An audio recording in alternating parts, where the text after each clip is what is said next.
आज आम तैयारी करने जाऊँ सुजी रे रसगोल्ला। आपण केमिति सुजी रे रसगोल्ला तैयारी करि परिबे ता विषय में आज आपन को कहबी। मु एठारे नेइची सुजी, चीनी, क्षीर, घी आउ किछि इलायची। एठारे मु नेइची गोटे कप सुजी, गोटे कप चीनी, गोटे पैकेट क्षीर, घी आउ किछि इलायची।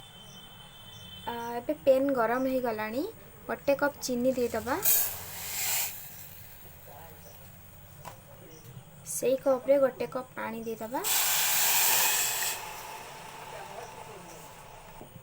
मीडियम फ्लेम रे याको सिरा हवा पई छाड़ी दबा। चामच रे टिके एमती गळै दबा।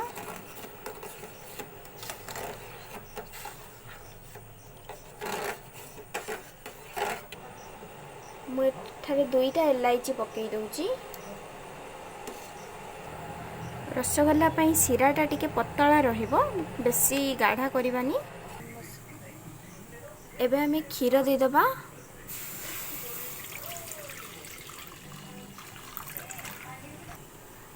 टिके हल्का गरम हे आसिले हमें सुजी पकेबा। देखंतु हमर क्षीर फुटी आसिलानी। हमें भी सुजी पकेबा। मझिरे मझिरे गोले नबा।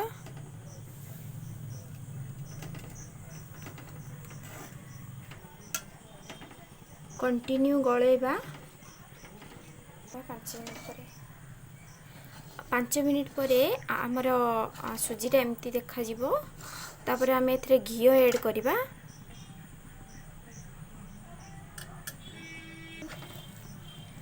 लो फ्लेम रे गोलेबा।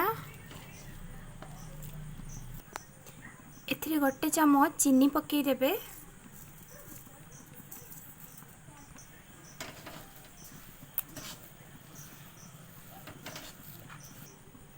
सुजीर रसगोल्ला खाया बहुत टेस्टी होता है। आप निश्चय थरे ट्राए करेंगे। मो चैनल को सब्सक्राइब करेंगे, लाइक करेंगे और कमेंट करेंगे। आमर ए सुजी रेडी हो गलानी। आम ए खोली नबा।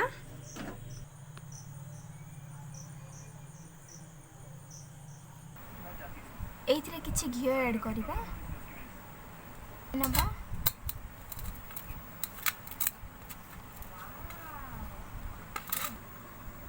देखंतु घी देकी चकटिला परे केते सुंदर देखा जाउची। एई भलिया गोल गोल गला कर नबा।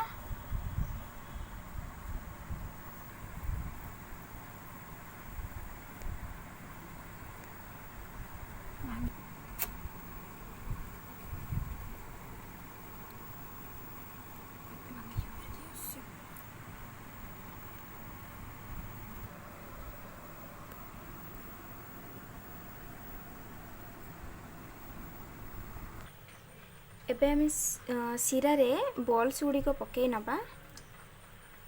गोटे गोटे करी पकेबा।